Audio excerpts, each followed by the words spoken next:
Yo, selamat datang kembali di podcast IKA Techside.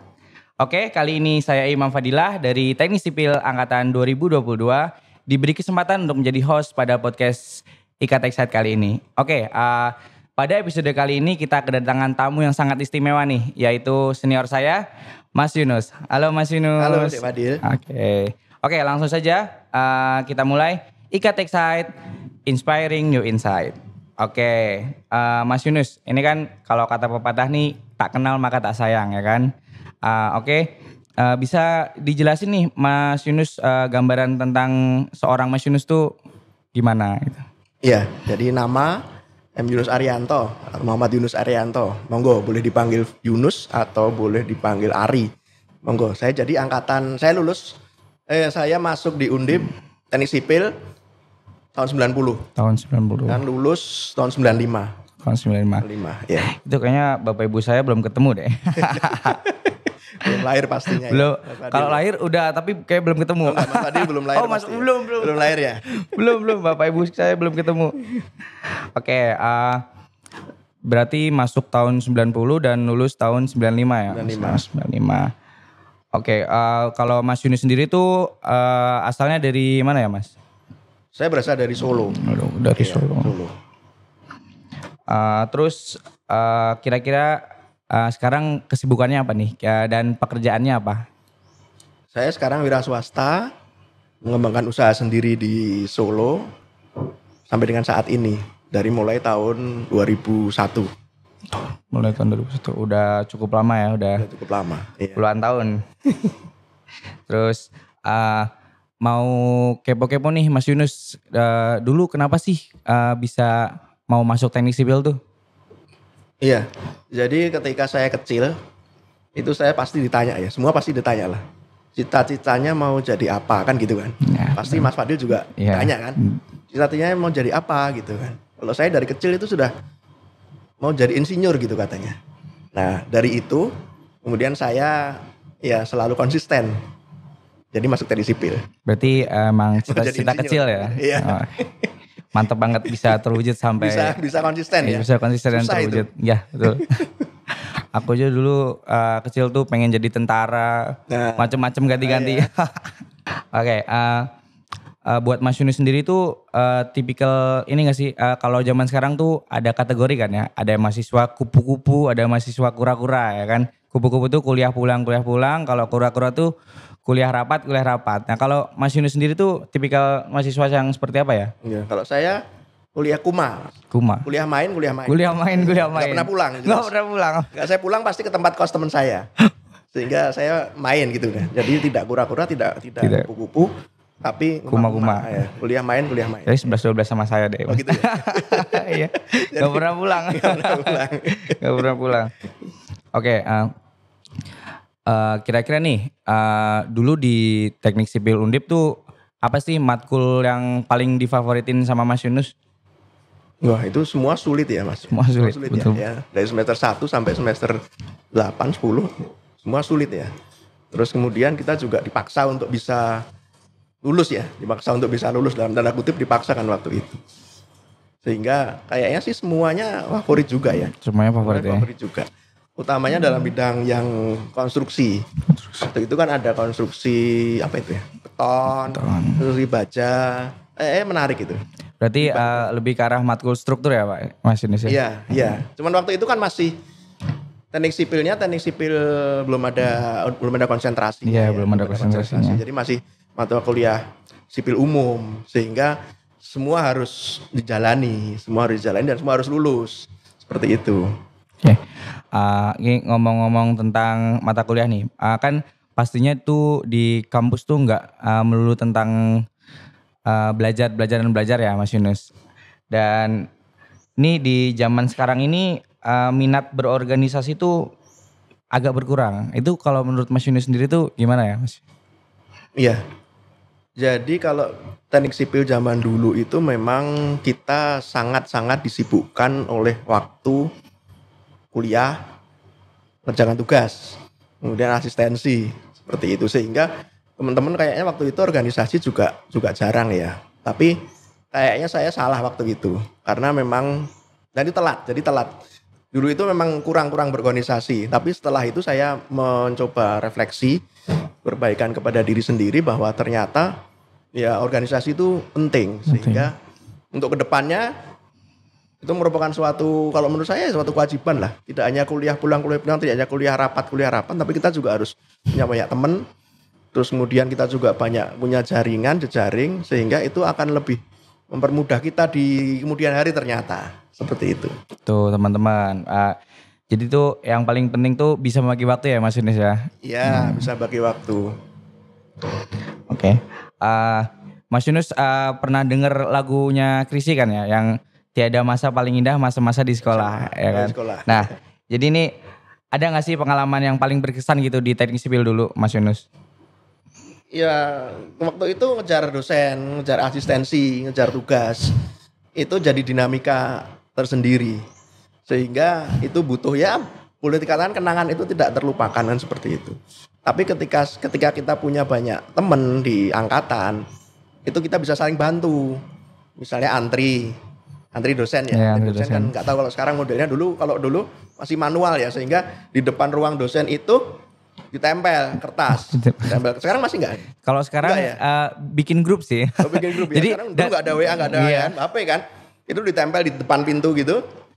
Kelompok ini masa kuliah dosen A misalnya. Asistensi itu itu daftar itu bisa jam 4 pagi. Jam 4 pagi. Udah pagi-pagi buta datang ke kampus. Ketika saya punya teman banyak, itu saya titip dia gitu kan. Titip tempelin dong gitu. Tapi saya duluan masuknya. Ketika dosen datang saya udah nomor 1. Udah nomor 1. Seperti itu. Enak. Itu strategi ya. Strategi dalam artian kita memang jangan jadi mahasiswa kupu-kupu. Ketika jadi mahasiswa kupu-kupu itu ternyata ya memang kita nggak punya teman. Kuliah pulang. Ketika semuanya memang harus bersama-sama, itu dia nggak punya teman. Dia harus sendiri. Dia harus daftar sendiri. Dia harus ini sendiri, antri sendiri dan sebagainya. Ketika kita punya banyak teman, itu udah enak kita. Tuh pemirsa, gitu. Jadi banyak teman tuh nggak selalu buruk. Jadi banyak teman tuh benar-benar banyak lah manfaatnya. Oke, Mas Yunus nih. Jadi dari tadi nanya tentang sipil mulu. Aku mau nanya dong, Mas Yunus tuh udah beristri dan mau nanya istrinya tuh berapa dan siapa namanya nih? Istrinya berapa ya? Oh, sama anaknya sekalian ya? Anaknya juga berapa? Istri tentu saja 1 ya. Oh, 1 ya. Kalau ini didengar kan, aduh, kok enggak 1 kan gitu kan, ketahuan kan jadinya. Maaf ya Bu Yunus. Istri 1, anak 2. Anak 2, istri 1, anak 2. Istri 1 kebetulan juga alumni sipil juga, satu angkatan. Ya. Oh, satu angkatan. Iya. Tuh. Ternyata ini bisa ya, bertemu jodoh bisa juga kan seperti itu. Nah. Itu guys yang lagi nyari jodoh di sipil juga. Anak sipil tuh tidak selalu ya begitu. Ternyata ada yang. Berarti ada niatan nambah Mas Yunus? Ya. Ada niatan nambah? Nambah anak. Kalau nambah istri kan nggak bisa. Iya. Nambah anak enggak. Ya enggak. Anak saya udah besar, udah dewasa, udah nggak ada anak yang kecil lagi.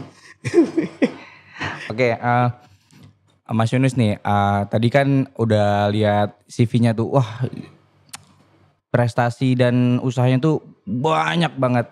Ini bisa diceritain sedikit aja gambaran umum tentang perusahaan atau pekerjaan yang sedang dijalani nih Mas Yunus? Ya, jadi kita refleksi dulu ketika saya baru lulus ya di tahun 95. Ya, ketika itu lulus tepat waktu itu suatu hal yang susah ya. 5 tahun kalau nggak tahu kalau sekarang. Sekarang berapa tahun? Masih ada sih Mas, kayak kalau nggak salah tuh angkatan 2017 yang tahun terakhir tuh masih ada 20 orang gitu tahun ini. Ketika itu waktu saya termasuk yang lulus cepat. Iya. 5 tahun waktu itu memang suatu hal yang ini ya, suatu hal yang luar biasa. Terus setelah itu saya kerja di Jakarta. Saya kerja dengan orang waktu itu, dengan perusahaan. Saya kerja 5 tahun di PT Jaya Konstruksi TBK. Ya, di PT Jaya Konstruksi TBK di Jakarta. Di situ saya belajar. Jadi bekerja itu tidak hanya bekerja mencari nafkah, mencari uang, tapi juga harus belajar bekerja. Belajar bekerja, bagaimana nanti kita akan mengembangkan diri di sana, kita membuat jejaring di sana, sehingga itu bisa jadi bekal ketika kita kemudian akan memutuskan untuk memulai usaha misalnya.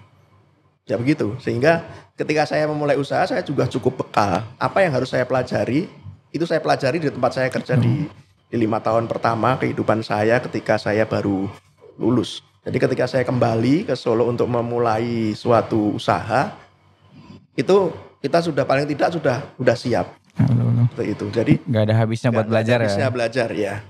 Dan ke depan kita harus selalu punya planning ya.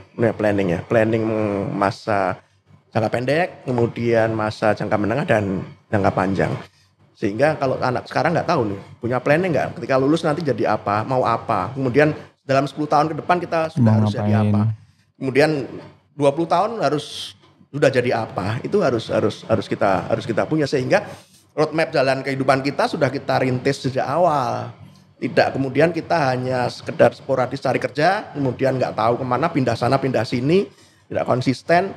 Akhirnya setelah kita sekian tahun lulus, kita masih belum bisa belajar apapun untuk kita bisa mengembangkan diri untuk kehidupan yang masa akan datang jangka waktu yang menengah dan jangka panjang seperti itu.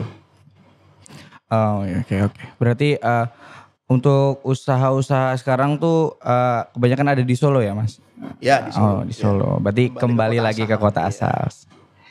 Data pergi belajar merantau dan kembali untuk membangun kota kampung halaman.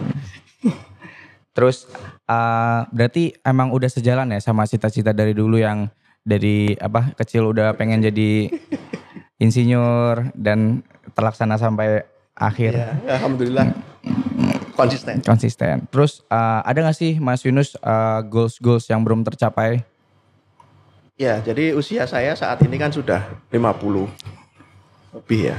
Artinya mungkin untuk mencapai sesuatu itu saya sudah pada saat titik. Saya harus tidak usah mencari sesuatu yang mungkin ada target-target yang terlalu besar. Ke depan saya cuman pingin supaya saya bisa bermanfaat untuk lebih banyak orang, mengembangkan diri untuk ke hal-hal yang mungkin tidak terlalu di bisnis lah misalnya seperti itu. Itu sudah kita lalui, sudah saya lalui ketika saya mungkin dulu berumur 25, 30, 35, 40 dan seterusnya. Seperti itu. Itu tadi kita harus punya roadmap. Jadi kalau nanti adik-adik teknik sipil, lulusan teknik sipil yang baru, kita harus punya jalan ninja kita mau kemana. Seperti itu. Iya. Oke, terus nih buat yang terakhir nih, yang pastinya ditunggu-tunggu sama viewer-viewer muda, terutama yang masih kuliah, ya kan?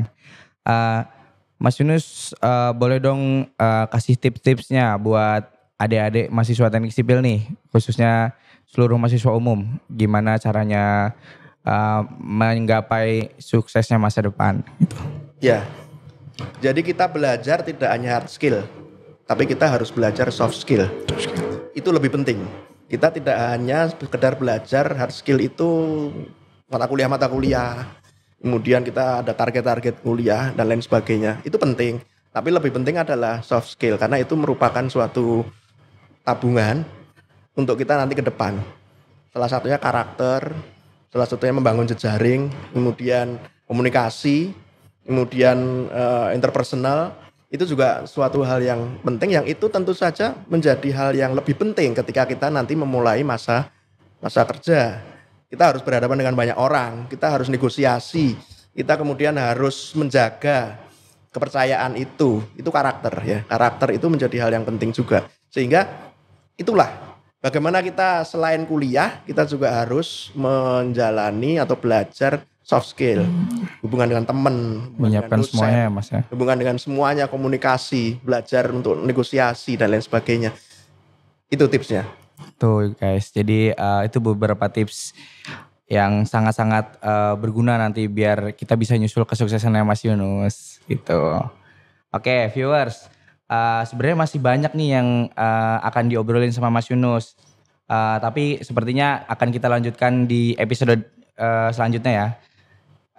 Jadi tunggu di episode selanjutnya. Oke, terima kasih Mas Yunus. Ya, terima kasih ya. Sukses semuanya. Amin. Ya. Oke, terima kasih untuk Mas Yunus sebagai narasumber. Terima kasih juga buat tim redaksi IKT Excite dan tim produksi, kru, serta terima kasih yang spesial buat semua viewer. Oke, jangan lupa like, komen, dan subscribe. Ciao.